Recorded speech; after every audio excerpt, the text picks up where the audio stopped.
Saludos, amigos y amigas de La Respuesta. Estamos a 31 de agosto del año 2025, domingo 31 de agosto. Una fecha enclavada en dos fechas luctuosas de la República en relación a los daños producidos por grandes huracanes. David, 30 de agosto, y el venidero 3 de septiembre, San Zenón. Este del año 30, David del 78. En una publicación que buscamos de Diario Libre del 2020, habla de los daños, las muertes producidas por los huracanes de los últimos tiempos, considerando estos dos. Está también el 5 de septiembre Inés, Flora, el 6 y 7 el Harvey, y el 22 de septiembre el George. Esta publicación indica que,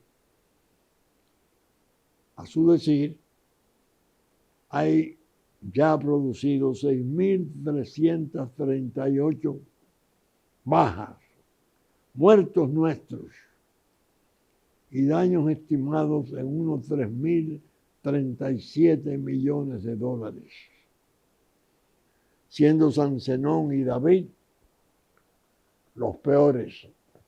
San Zenón porque pasó su ojo por la ciudad de entonces, que tenía muchas viviendas de madera, no tenía la cantidad de hormigón que después pasó a tener. Y hubo confusión en cuanto a ignorancia, en cuanto al ojo. El pueblo se lanzó a la calle y entendiendo que ya había pasado. Y según un testimonio para mí muy confiable de mi hermano Américo, mi hermano mayor, que estaba aquí, en la tarde hizo destrozos increíbles. La otra parte del huracán que pasaba, más de 3.000 muertos. Es decir, una vez y media los muertos de las Torres Gemelas. David vino, estuvo frente, no nos pegó directamente, sino que giró a la derecha por el orden a nivel de Nizao. Y claro, lo debilitó como siempre la central por la parte sur. Al llegar a las montañas nuestras ahí perdió, pero evidentemente hizo mucho daño. Materiales como muertos. Muertos que no son muchos los que los recuerdan.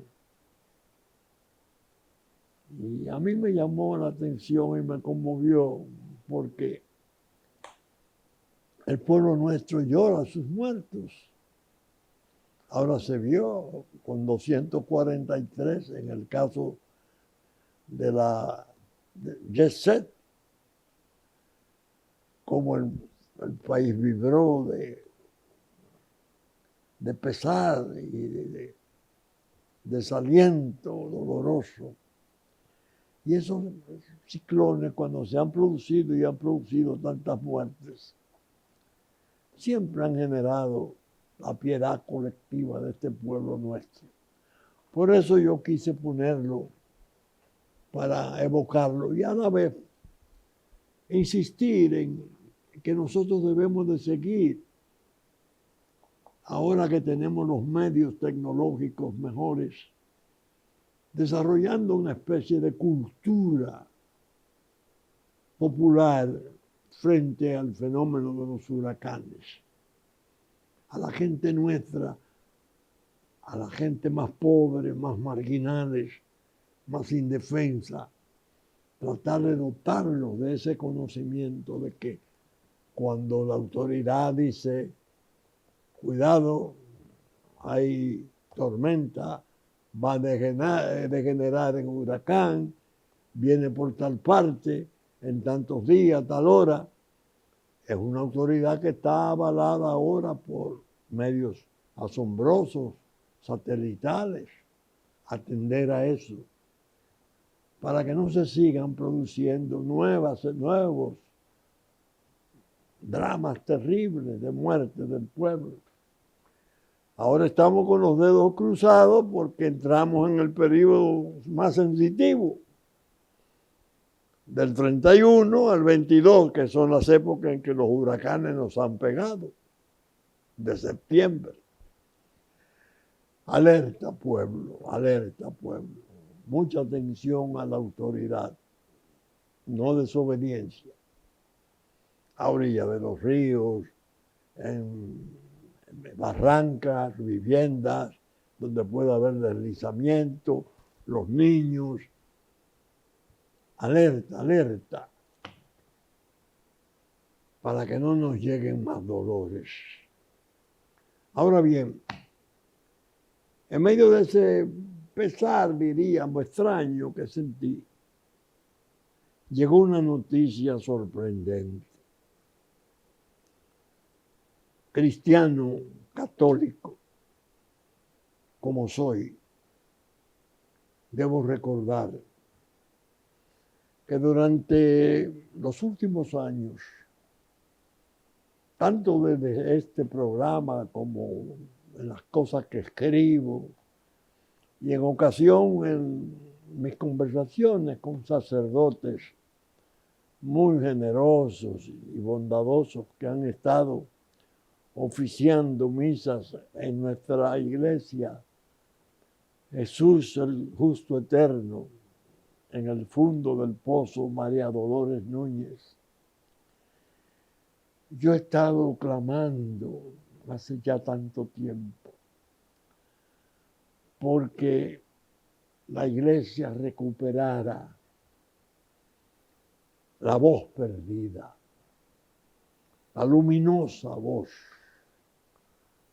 de Nicolás, nuestro cardenal, que pasó a ser la voz de la República, fuerte, digna,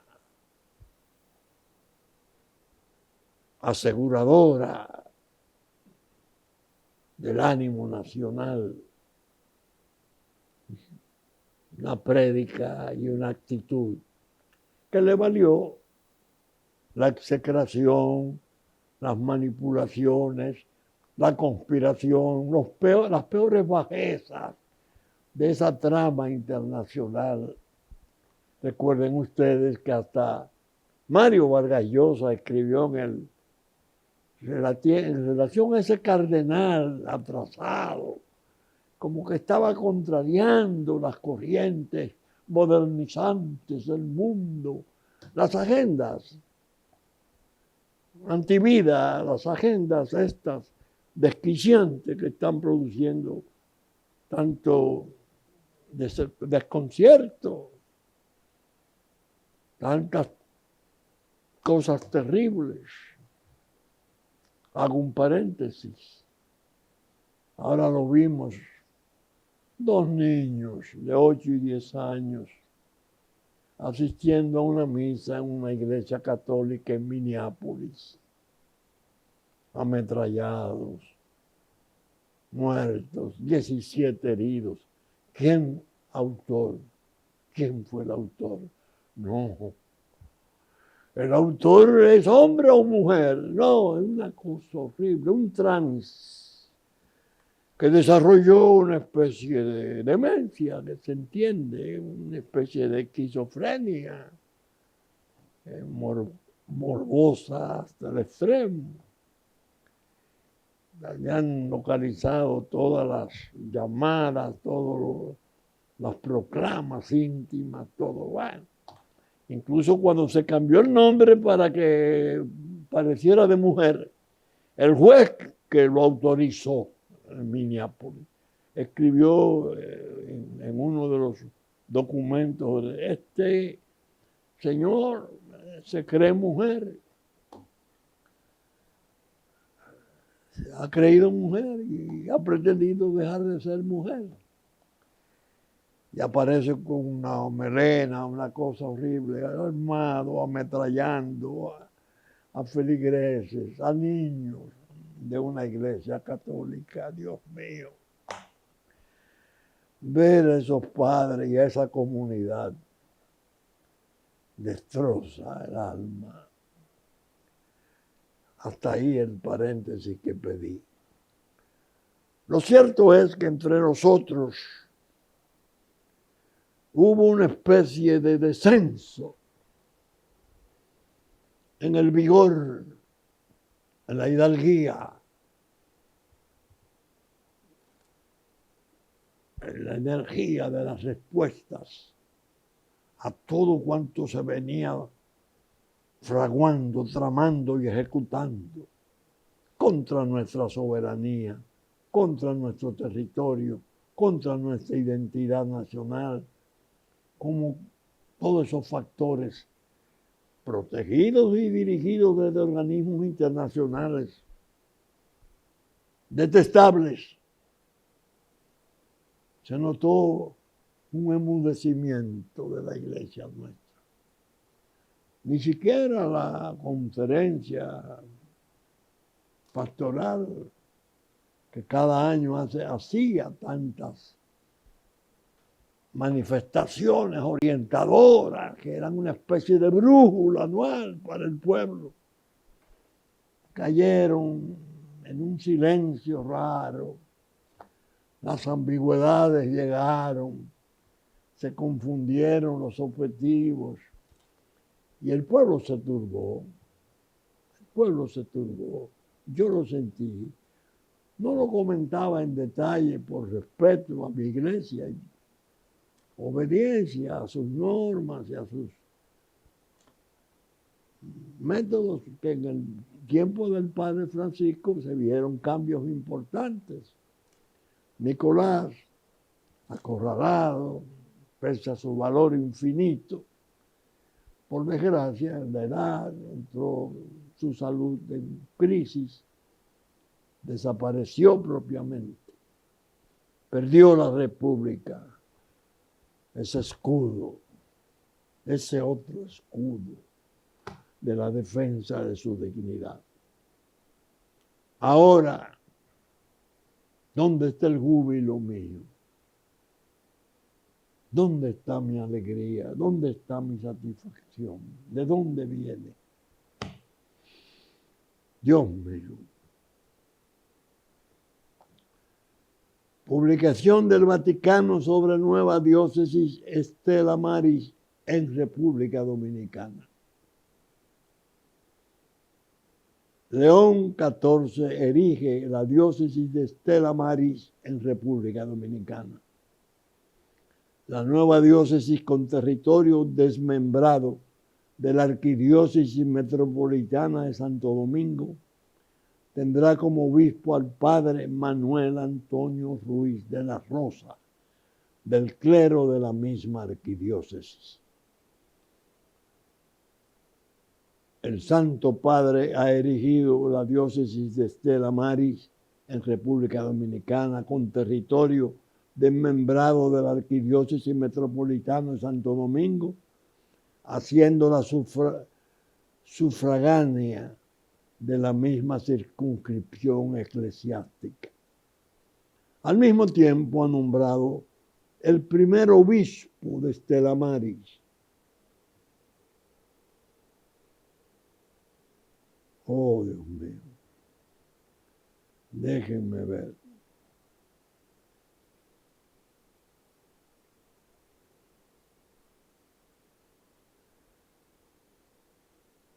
El padre Manuel Antonio Ruiz de la Rosa. La nueva diócesis de Stella Maris se extiende por una superficie de 588 kilómetros cuadrados y cuenta con una población de 1.291.000 personas, de las cuales 943,000 son católicos. Stella Maris cuenta con 64 parroquias, 40 sacerdotes diocesanos, 55 sacerdotes religiosos, 39 diáconos permanentes, 12 seminaristas, 12 religiosos profesos y 83 monjas. Después del desmembramiento de la Arquidiócesis Metropolitana de Santo Domingo, los municipios que toman el territorio de la diócesis de Stella Maris son Santo Domingo Este, San Antonio de Guerra y Boca Chica. El currículum de Monseñor Ruiz de la Rosa es brillante, asombroso. Lo describen desde su nacimiento. Todos sus esfuerzos, todas las iniciativas que supo tomar, su valor cuando era representante de la Iglesia ante el poder político del gobierno, cuando enfrentó al gobierno de Danilo Medina, al propio Danilo Medina, en aquella ocasión vergonzosa, en que observara el nuevo Código Penal por primera vez, obedeciendo a esa abominable falacia de que las tres causales son indispensables, aunque se lleven de encuentro la Constitución de la República, que protege la vida desde su concepción. Le hicieron un homenaje al padre Ruiz en la enumeración de su currículum, de su hoja de vida. Describen todas las iniciativas, su entusiasmo, virtuoso, leal sobre todo. Mantuvo una relación hermosísima de apoyo a nuestro entrañable cardenal Nicolás de Jesús López Rodríguez.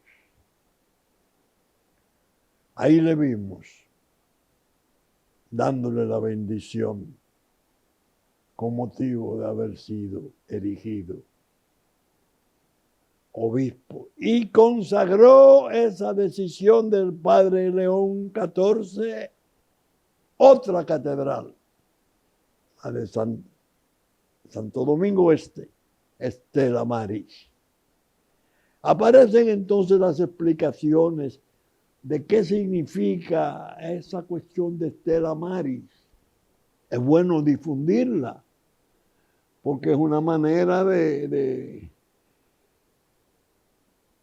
En español, Stella Maris significa estrella del mar. Es un título antiguo para referirse a la Virgen María, la Madre de Jesús, que simboliza su papel como guía y faro de amor para los navegantes y para todos los que atraviesen aguas difíciles en la vida, llevándolos hacia un puerto seguro. Origen y significado. Título mariano, Stella Maris. Es un título que se le otorga a la Virgen María desde al menos la Edad Media. Al igual que las estrellas guiaban a los marineros antes de la era de la electrónica, la Virgen María es vista como una estrella que guía a las almas a través de las dificultades de la vida. Yo soy un testigo de primer orden. Mi devoción y la de mi familia mariana puede testificar sobre ese aspecto. homónimo de la diosa Isis. Curiosamente, el epíteto Estela María se usó originalmente para la diosa Isis en la religión romana. Y la representación de Isis con su hijo Horus influyó en la iconografía de la Virgen con el niño. Marineros y pescadores, el título es muy conocido por los marineros, quienes la invocan para pedir protección contra las tormentas y para guiar sus rumbos. Esa es la parte que más me impresiona. El título es muy conocido por los marineros, quienes la invocan para pedir protección contra las tormentas y para guiar sus rumbos. Estela Maris, estrella del mar, Estrella María, la Virgen Madre.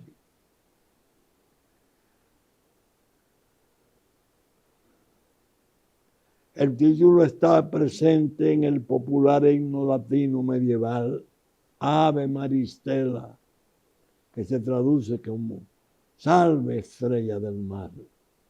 María, como estrella del mar, representa una luz constante que ilumina y guía hacia Jesús, ofreciendo protección en los mares de la vida.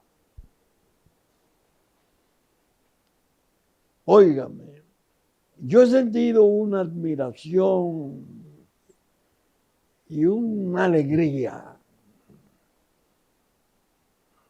interesante espiritualmente para mí con la designación y la elección del Papa León XIV. Desde el principio estuve muy atento a sus raíces, su permanencia en Perú tan largo tiempo, el conocimiento que tiene de la problemática latinoamericana, el dominio del español superfluido, y me asombró siempre ver que había estado 2 veces en nuestro país, porque él pertenece a la orden agustiniana. Vino a La Vega en 2 ocasiones que parece que estaba resolviendo algunas dificultades de los agustinianos, no sé cuáles. Me alegró tanto las posiciones que asumió, que ha ido asumiendo sobre la paz y la guerra. Qué interesante. Es una nueva energía. La Iglesia a nivel mundial ha recibido una inyección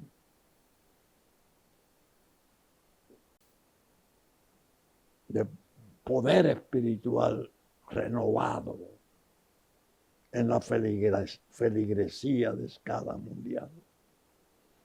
Yo había comentado aquella obra, Se nos hace tarde y anochece, del cardenal Sara de África, una obra notable que habla sobre los problemas de que el Occidente tiene problemas y trastornos inmensos, y la Iglesia misma.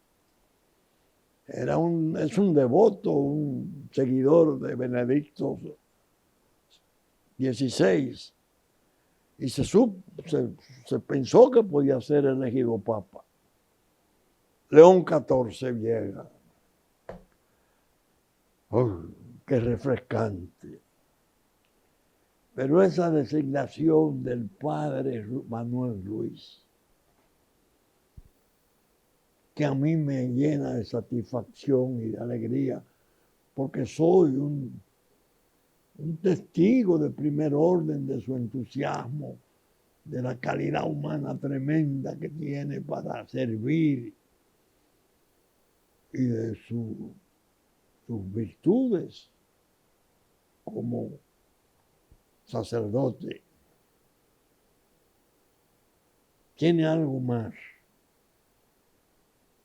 Tiene, a mi juicio, y lo debo decir, porque no es bueno ni sano silenciarlo si lo creo, un mensaje para la iglesia nuestra. Un mensaje. Los rumbos no van bien. Hay tormenta. Ese país está pasando por tormentas especiales.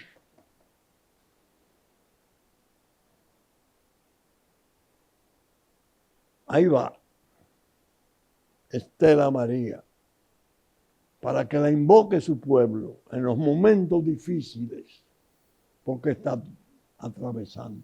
No es la tormenta en el mar, sino en el mar de la vida de un pueblo, lo que se está produciendo. Hay un mensaje. Es una especie de toque en el hombro a los demás compañeros, la propia comisión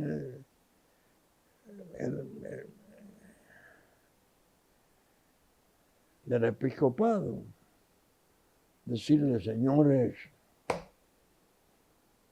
¿dónde está la defensa del país? Por encima de todas las consideraciones que se están esgrimiendo en nombre de una falsa piedad. La falsa piedad de los organismos cínicos internacionales, que lo que están es produciendo un horror, auspiciando el crimen como un impulsor de un derrame de población sobre este pueblo, que finalmente puede quedar aplastado o pulverizado o reabsorbido en algo, un esperpento, y dejar de ser la pequeña y grande patria que ha sido. Ya lo vimos cuando nos atacaron en Noruega, el descrédito enorme que se montó. Bueno, en la administración de Medina se llegó a sacar el escudo de la bandera. El escudo, donde está Juan, donde está el libro, en medio de la cruz. Casi como un pecado. Ese Papa, no quiero equivocarme, por Dios, envió un mensaje. En el Caribe hay tormenta y pueden pasar cosas terribles. Todo indica que pueden venir trastornos y catástrofes colosales. Ese pueblo puede ser una de las víctimas mayores de todo ese desastre. Este sacerdote, leal, serio, valiente, obispo de Nueva Diócesis. Una manera incluso, ¿por qué no decirlo?, de hacerle al cardenal López Rodríguez un guiño, un gesto de simpatía y respeto. Nicolás, he ahí tu consecuente apoyo de siempre, Manuel Ruiz, elevado. Ojalá el padre Ruiz de la Rosa, Manuel, pueda vencer los obstáculos que ahora evidentemente se le pueden estar colocando. desde ya, porque la conspiración que existe no es sencilla. Y vemos ya los aprestos gravísimos de los conflictos posibles. La cuarta flota de la nación más poderosa del mundo, destinada al mar Mediterráneo, es decir, al norte de África y al sur de Europa, navegando para el Caribe. Portaavión mayor del mundo, el Ford, encabezando esa flota, atendiendo a un mandato misionero de un hombre que evidentemente está cumpliendo misiones. Todo cuanto ha hecho indica el deterioro, el descalabro en que se encontraba su pueblo, por obra de sus gobernantes decadentes, vencidos, tranzados, con las agendas peores. Donald Trump. Los barcos, y ya comienzan a aparecer los signos, barcos o submarinos de China, acercándose ya al área del Caribe. Creo que al Perú llegaron los dos primeros. Aviones supuestamente propios para bombardeos nucleares, rusos, llegando a Venezuela. Rusia que le dice a Venezuela, tú no estás sola. China misma. Irán, ni hablar. La tercera columna de apoyo de ese régimen. Y Trump dice, no, se está formando una especie de coalición contra el narcotráfico y el terrorismo. Dios mío. Es decir, para un hombre culto, preparado, que conoce Latinoamérica al dedillo como León XIV, eso no puede pasar de largo. Estaba en Perú, 16 años. Sabe exactamente que el propio Perú y sus trastornos, lo que ha ocurrido, en el propio Ecuador y sus trastornos, lo que ha ocurrido, en Venezuela y sus trastornos, que muchos de sus estados, supuestamente hermanos, no han reconocido a su presidente. Ese sacerdote, ese santo padre de hoy, era obispo en Latinoamérica. Conoce al dedillo la problemática. Sabe de Haití, claro está.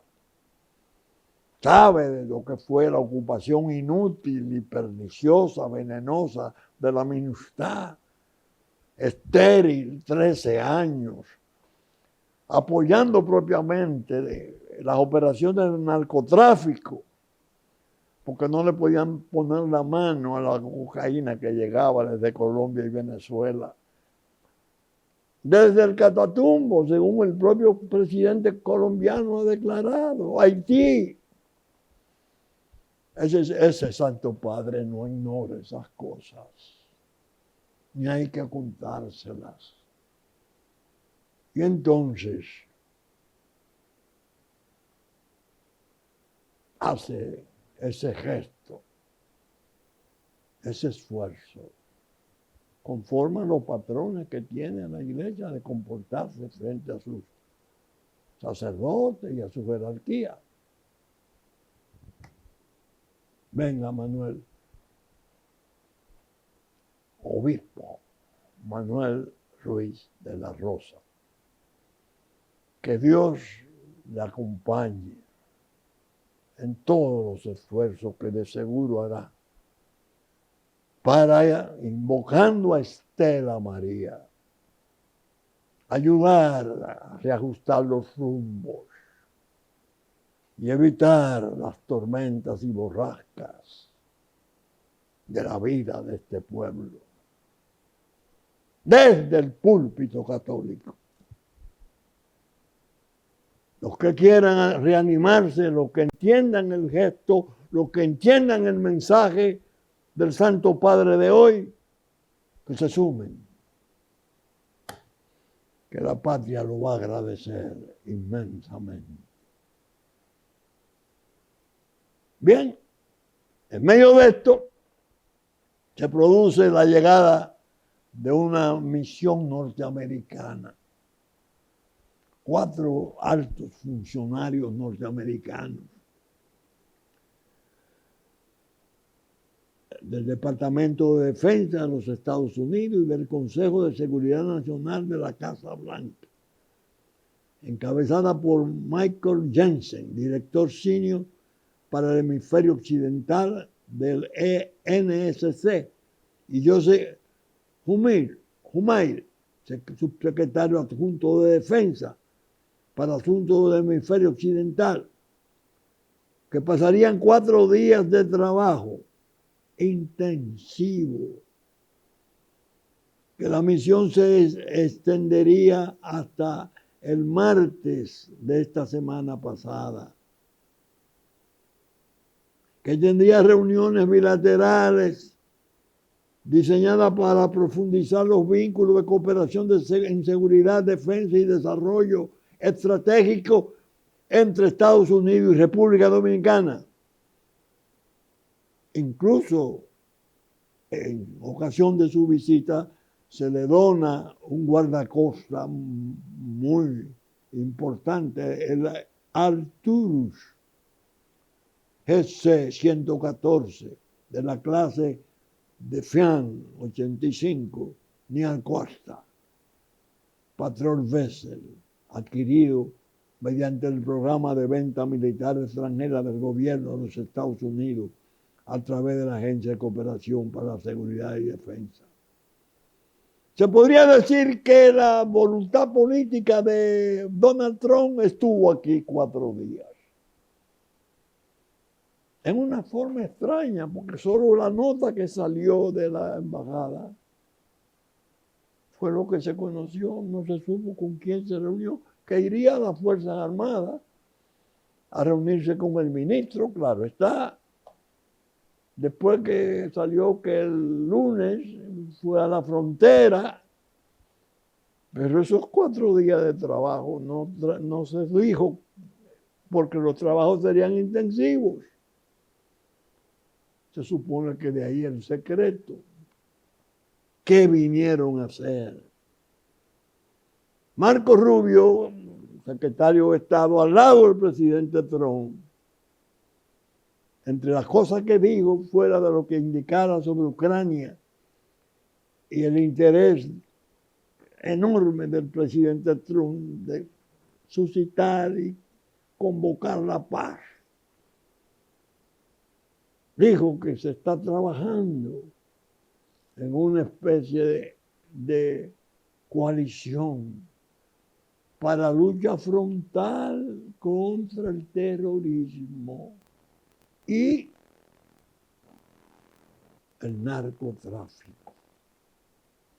Dios mío. Esto es una visión avanzada de lo que puede ocurrir, a la que yo me referí, que el Papa León XIV no ignora sus proporciones y las posibilidades de sus efectos.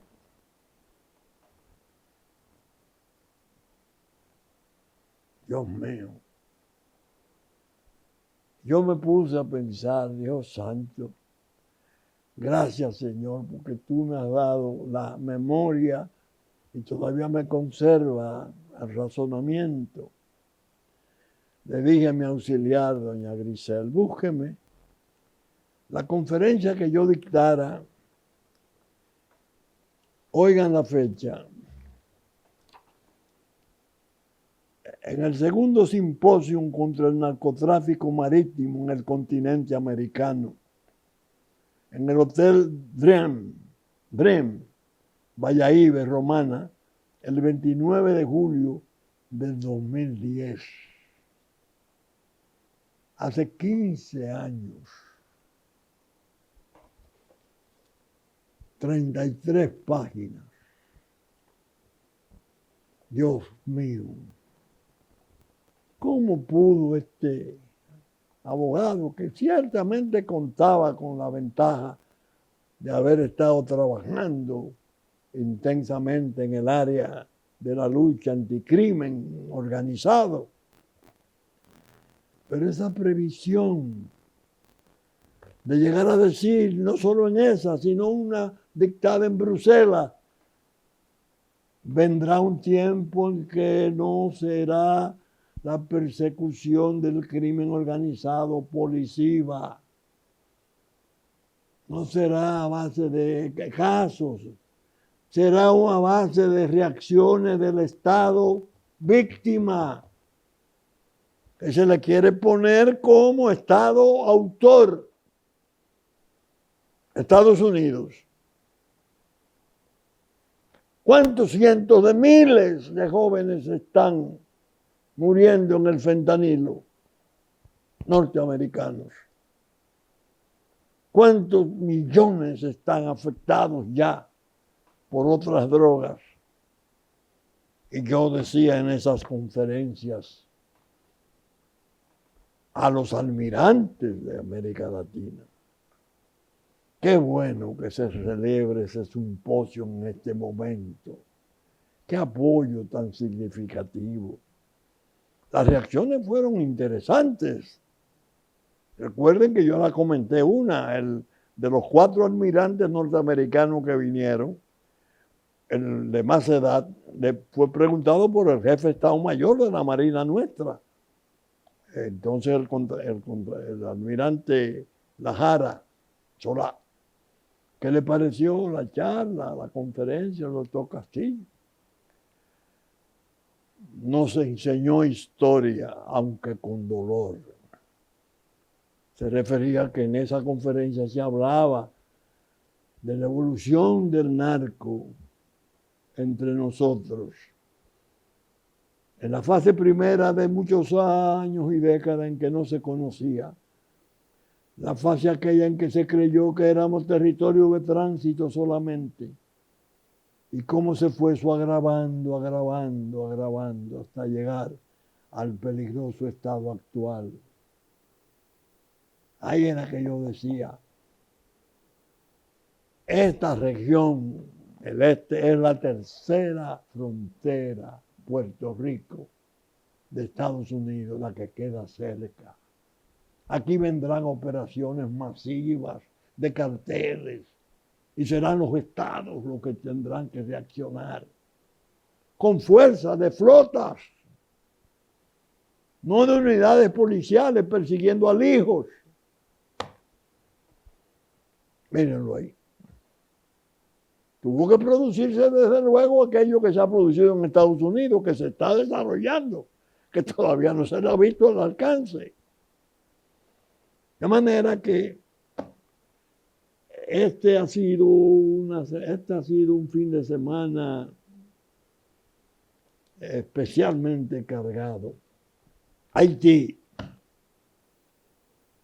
Dios mío. Dice el Baby Q Barbacoa, jefe de pandillas criminales, ya parece que investido con la condición de jefe de revolución redentora, guerrilla redentora. A los habitantes de Puerto Príncipe que vuelvan a sus casas, que yo los voy a proteger. Y habló ya de la posibilidad de una toma de poder. Ahí donde está la droga del mundo, porque estamos condenados por la geografía en el centro mismo del Caribe, tanto Europa, que se lo dije a los europeos en Bélgica, como Canadá y Estados Unidos en Norteamérica. Pueden volver, lo vamos a proteger. Lo vamos a proteger. Y el acuerdo que hicieron con Erik Prince y la compañía de seguridad militar privada de Hong Kong, ¿qué va a hacer? ¿Va a bombardear la guerrilla, la pandilla, o va a reverenciar la guerrilla? Y Donald Trump,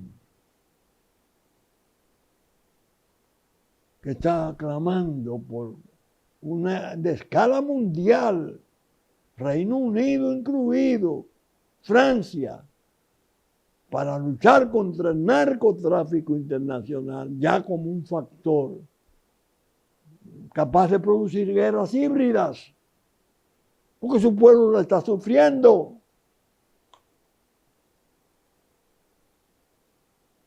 Miren cómo es.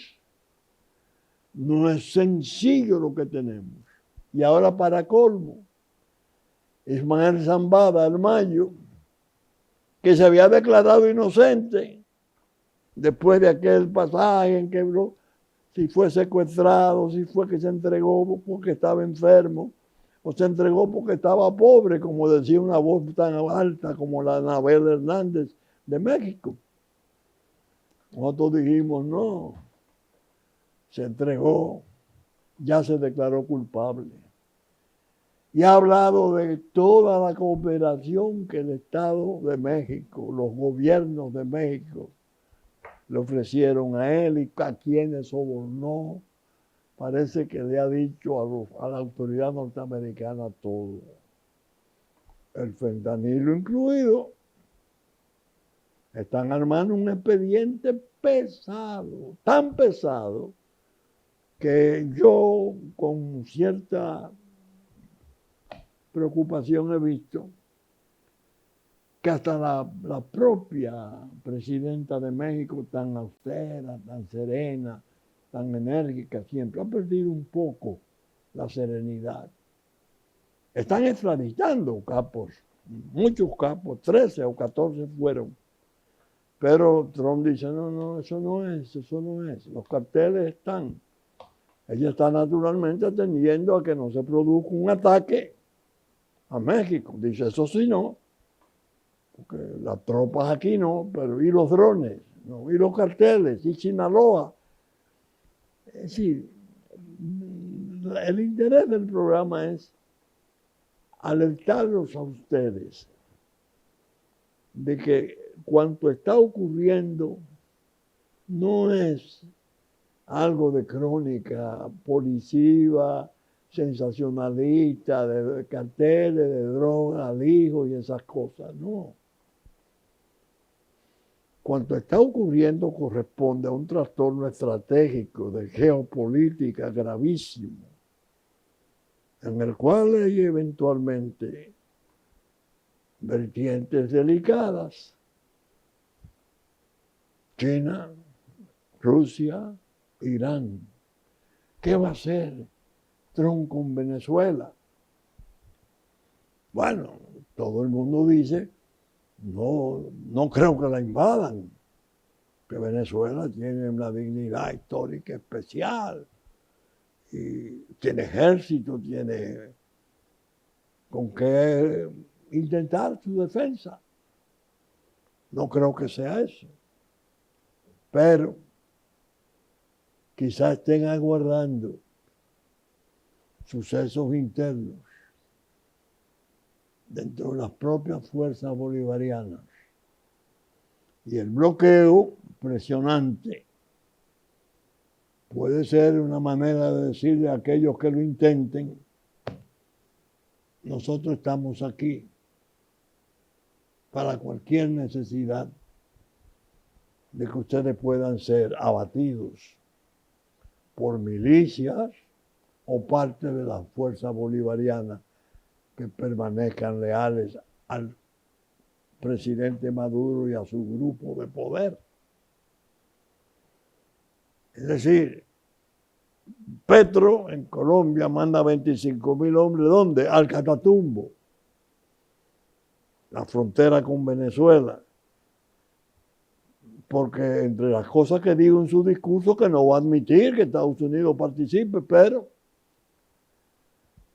en Venezuela hay fábricas, según denuncias ya establecidas, de Irán. Se habla de que Hezbollah, aquel tentáculo tremendo, numeroso y fuerte, el mayor de Irán para el terrorismo mundial, ha estado allí mucho tiempo. ¿Hasta dónde se va a producir una agudización de esa situación? ¿Y cuál va a ser la suerte nuestra? Es decir, no se pierdan, no se confundan. No hay detalles en cuanto está ocurriendo. Todo tiene un significado posible. Y hay que estar muy atento. Yo tengo naturalmente, repito y lo debo decir al terminar mis palabras en el programa, la alegría espiritual del creyente. Dios está al mando. Y en cuanto a la suerte nuestra, será muy difícil que nos abandone. Imposible. Y parece que los signos todos, tanto los gestos del Papa, que aparenta ser tan apacible y tan, diríamos, ritual, como en los gestos norteamericanos, con sus misiones y su flota parece que la suerte nuestra está siendo considerada de un modo distinto a lo planeado para otras áreas, donde el crimen está establecido en una forma feroz, profunda, antigua. Haití puede ser el primer escenario del conflicto, es mi opinión, pero son especulaciones, nada asegurable. Uno piensa y dice de buena fe para poder orientar. Saben ustedes que estamos saliendo por Supercanal, en su canal 33 de Claro, a las 11 de la mañana de domingo, en nuestra versión central.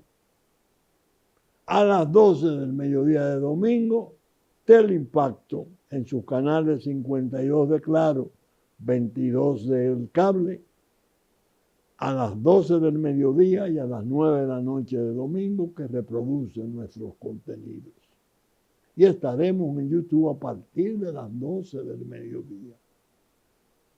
Para toda la gente que nos sigue en lugares tan lejanos, como me llegara un mensaje ahora de Grecia, que agradecí mucho a quienes me lo enviaron, sus ánimos y elogios al programa. De todos modos, con la ayuda de Dios esperamos estar con ustedes el próximo fin de semana en una nueva entrega de La Respuesta. Hasta entonces, si Dios quiere.